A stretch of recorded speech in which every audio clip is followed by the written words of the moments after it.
Ladies and gentlemen, this is part 3 of my Clockwork Empires series for their version 39 release. What I've gone ahead and done is, it's basically highlights. This 20-minute episode is distilled down from like an hour and a half long play session. So it's not representative of like the pace of progress, but I think it's a good example of a good way to illuminate game mechanics and like balance issues and stuff like that. Great, so I hope you enjoy watching this one.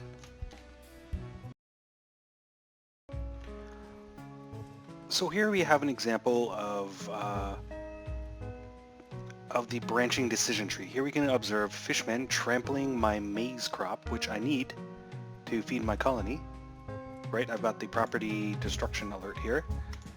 So I have the option, the game gives me the option of the manner in which I intend to deal with them. I can just do nothing and let my soldiers deal with it as they see fit.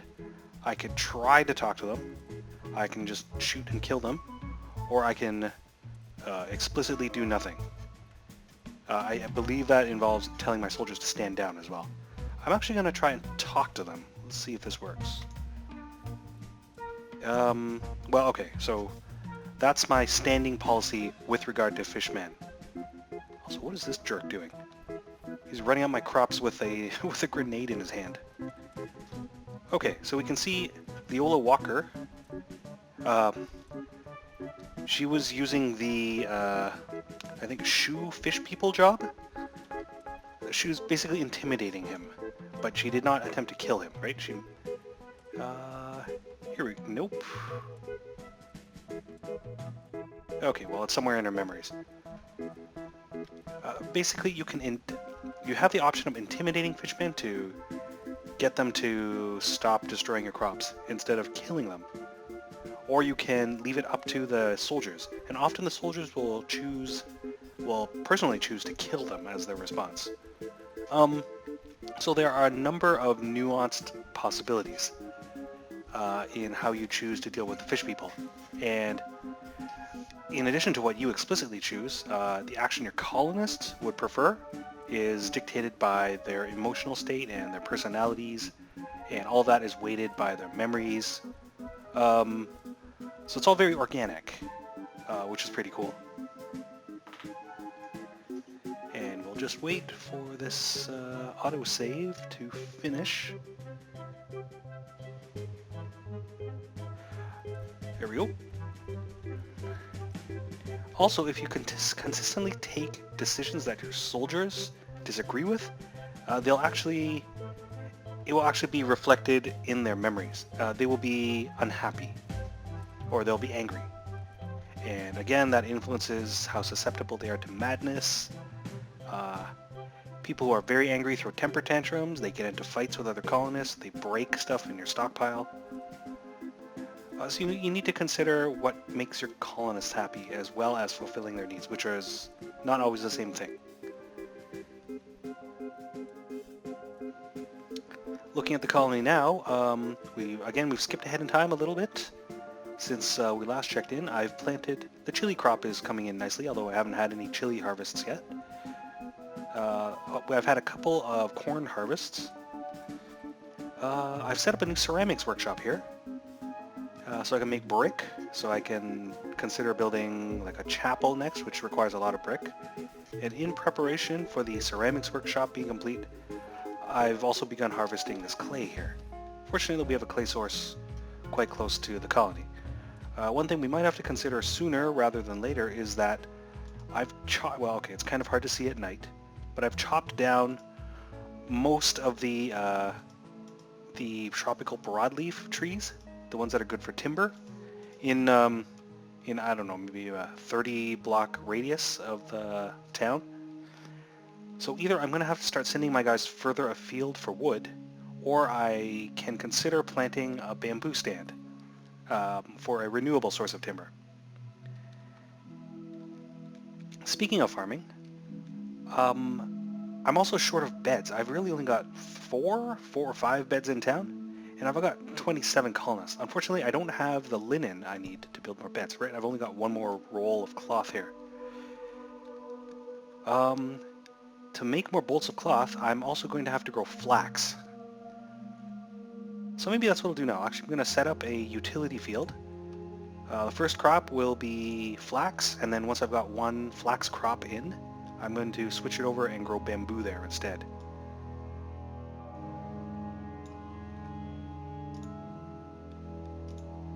There we go.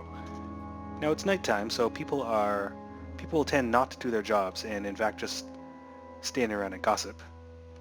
And if we zoom in enough, we can see their concerns. These guys with beds over their heads are tired and would prefer to sleep on beds. Now we can see Achilles Tomplock here. If you'll remember from previous episodes, Achilles Tomplock is the guy who noticed discrepancies in our colony records and decided to alert the ministry that I had been accepting black market goods, so I'm not too worried that he's not getting enough sleep. But anyway, okay. So stage 1 tiredness, he felt tired. Now, for two consecutive nights, he's been tired. Right? Stage 2 tiredness, he hasn't slept for a day and is feeling rather irritable. So even though he's happy now, he will tend to be irritable and angry. As they get progressively more tired, they also become more increasingly willing to sleep in unconventional places. Everyone wants to sleep in a bed, right? If you're a commoner colonist, you're happy with a cot. If you're an artisan or overseer, you want to sleep in a middle-class bed. And these aristocrats, like Lenora Rudge here, she wants to sleep in an upper-class bed. Now those cost a ton of resources to build. Like the upper-class bed needs a bar of gold in its construction because it's fancy. So the upper-class colonists will also be unhappy if they don't have their own fancy beds to sleep in. So for everyone's first priority is to sleep in a bed of befitting their stature. Failing that, they will sleep on the floor indoors, and failing that, if for some reason you have no buildings, they'll sleep outside on the ground. But they won't be happy about it. Right, I'll let this go for a bit, and I'll consider what I'm going to build next after the ceramics workshop gets done.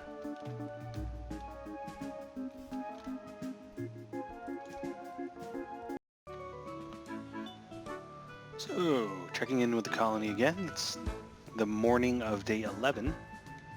The flax crop is growing in slowly, but well enough. We've had a couple of corn harvests since then, but importantly, the chili harvest has started to come in.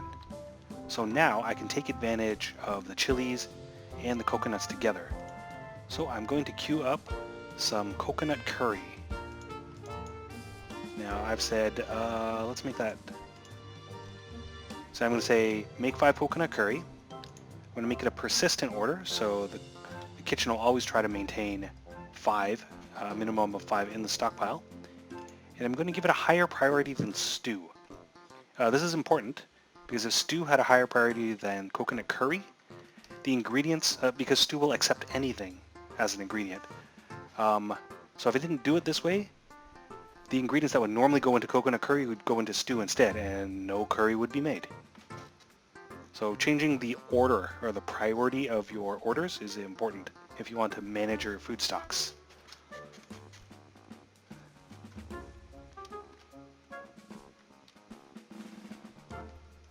We'll just watch the colony at work here. An interesting phenomenon to observe now is just recently in the last revision or so, stacks were introduced, as I'm sure you're sick of hearing me mention now, but also the ability to merge stacks. So a lot of these logs are actually piles of multiple logs, right? You chop down a tree and you get a bunch of individual logs. Now what colonists will do, before transporting logs, instead of transporting logs one by one back to the stockpile, they'll actually take the time to merge these stacks into bigger stacks so they can just make a single trip back to the stockpile. It is super boring to watch though, so please just take my word for it. I think our colony is doing pretty well. I'm actually running out of space to put food, which is a new one. Let's expand the food stockpile just a little bit. So here I am setting the stockpile filters. I right-click on the food and drink button, which is an inverse selection, basically. It disables everything but the button I pressed. So this stockpile accepts only food, and actually I've done the opposite here in the general stockpile, where it accepts anything except food. So food never goes here, but it always comes to this stockpile. And just generally speaking, for those who haven't heard me mention it before, I do this so that it's possible to see at a glance how much food the colony has. I have a better idea how much of the labor I need to devote to farming and that sort of stuff. Ooh, Alfred Dandy. Alfred Dandy was actually a reformed bandit. He asked to join the colony around at the end of day 10, I think it was. So he actually belonged to the gang known as the Dandies. And I believe what happens is any bandit who joins civilization, their last name becomes their gang affiliation. So if we take a look at the factions interface here, well, we can see that our colony has made peaceful contact with at least one group of fishmen, Bildul's Pod. We've interacted with them a couple of times. As you'll recall, they were stomping our corn, and then I asked my soldiers to just shoo them away but not kill them. I've also tried to maintain a policy of non-aggression with the bandits, so the standing policy is not to fire upon them unless fired upon first. Oh, I should mention, we have not yet had any cults that I know of. I mean, they're all secret, right?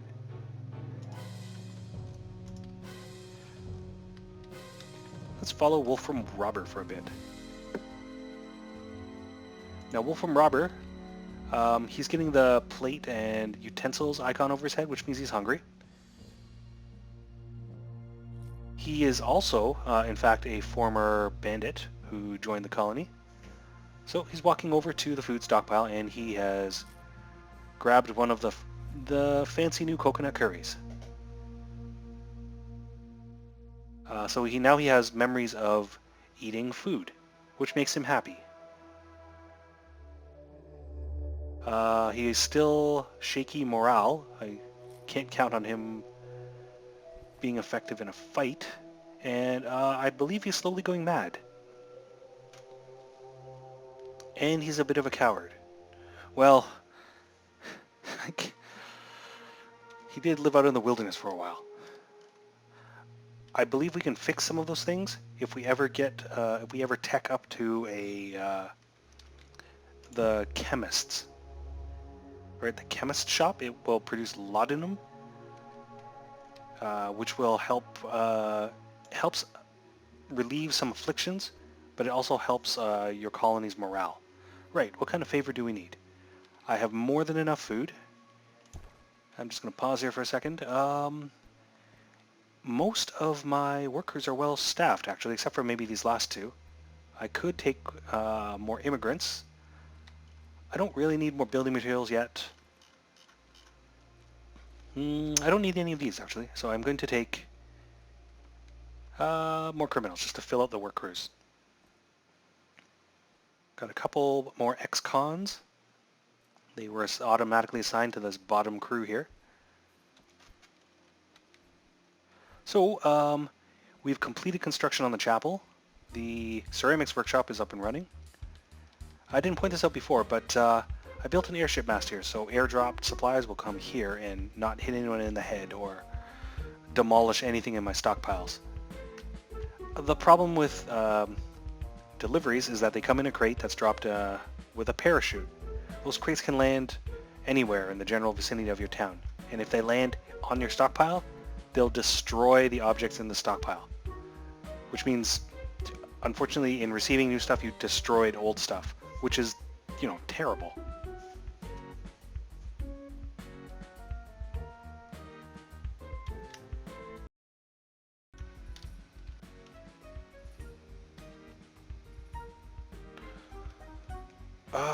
So, I'm in the process of building a mine.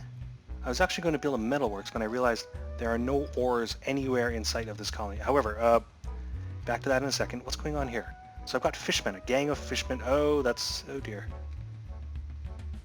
Got some kind of script error. Ah, yes. This one has actually been reported on the forums, and the devs have fixed it for the next experimental patch. So I guess whenever 39A or whatever goes. I don't know if this is a fatal error. I guess we'll find out. But basically every time a corpse ticks in the jungle, or a fishman tries to interact with a corpse, there's an internal script, like syntax error or something, that's causing that. So I don't know if that bug is serious or not. The reason I'm looking at this, however, is that this gang of fishmen just walk through the middle of town. I don't know what they're doing. However, they have a specific job, the walking purposefully job, so they're just not just walking randomly. Is this Rusu's swarm? Well, I guess we'll find out. But you see, my colonists aren't fleeing in terror or anything like that. They might not be happy about it, and if I check the memories of some colonists, they might even reflect that the sight of fishmen made them upset. What is Rusu's swarm doing? Nothing. Well, they were walking peacefully a moment ago. Who can know what the inscrutable fishman is thinking in his scaly head, right? So whatever they're doing, it relates to, in some way, it relates to my previous fish person policy decisions. I don't know how, but because I maintain peaceful relations, at the very least, they pass through town uneventfully. Now, if we look at Genevieve Chain, one of her memories is of seeing a horrible fishy creature, and it made her terrified. This no doubt contributed to her slipping sanity, where she witnessed a thing beyond comprehension, but has not yet affected her morale, so she's still willing to fight.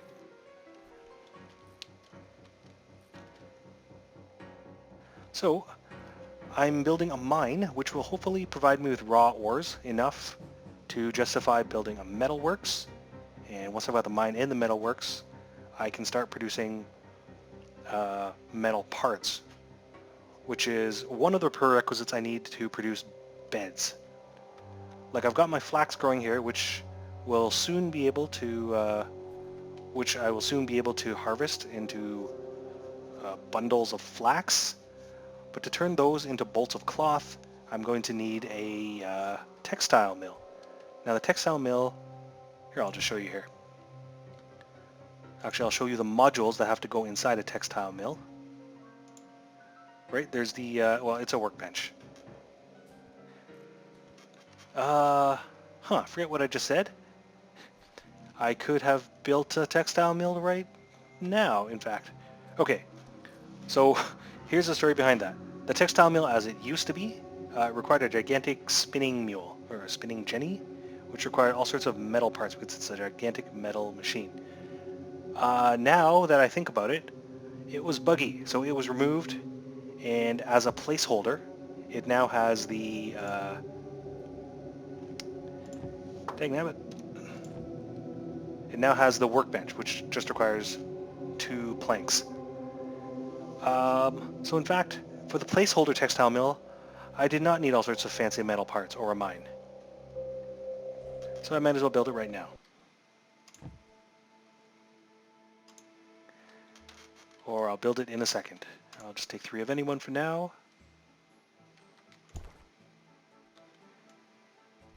Let's keep these squads even. How did I get 3 NCOs? No worries, and there's always work for idle hands.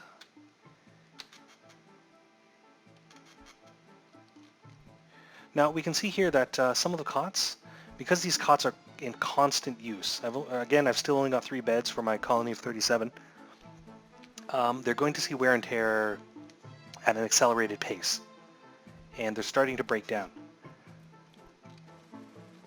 So the sooner I can get some replacement cots built, the better. So, to that end, I am going to build the textile workshop. I guess I'll put it here, beside the flax fields.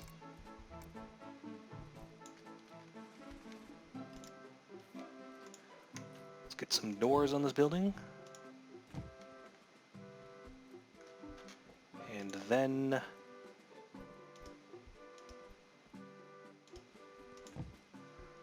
let's say 2 of these.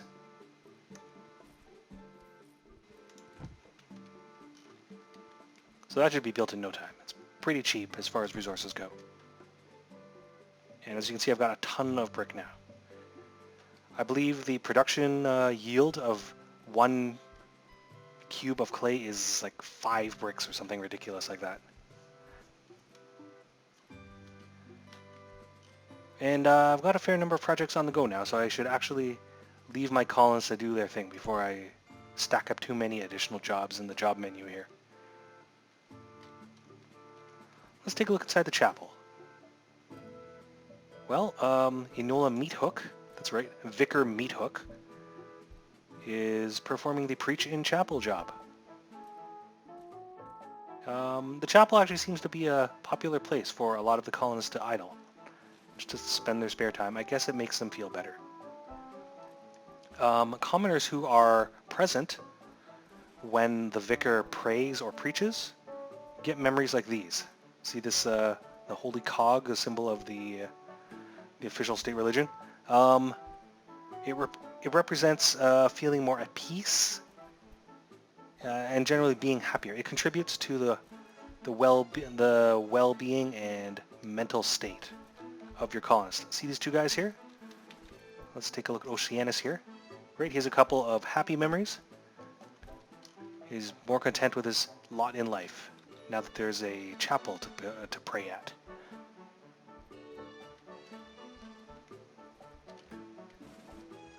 I'm going to have to start clearing some trees, actually. I'm running out of surface area.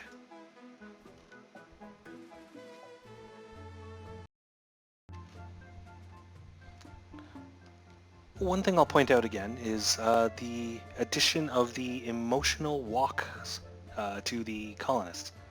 So I've got the game paused here, but you can still see them cycling through their walk animations. So we've got 3 examples of very different walk types. Barston Golden Whistle has the default walk, Zilphia Bronze Temper has the sad walk, and Ada Brazenrite has the happy walk.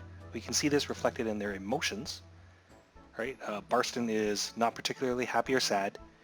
I think his sanity is slipping, though.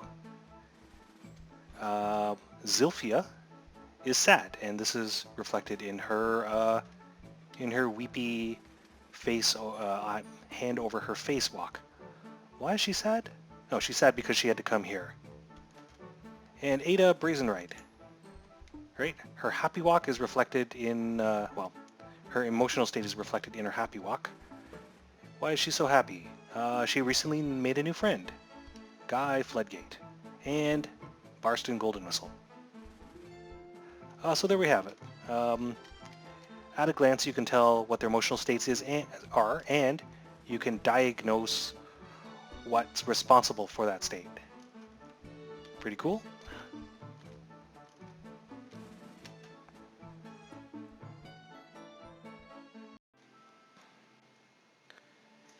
Alright, so here we are, day 16. I think the colony is pretty stable at this point. The metalworking workshop is almost done. I mean, it's got functional charcoal kiln, and it's just waiting for someone to assemble the smelting crucible. The mine is working full blast. We've got all the cots we need. And I've switched over the flax field, to bamboo production instead, so my colonists don't have to walk quite as far to get timber. Yeah, I think this is a good place to leave it, lest this video run on too long. Next time, I'm going to try my hand at booze. Here in the tropics, we brew chicha instead of beer, and we brew it out of corn.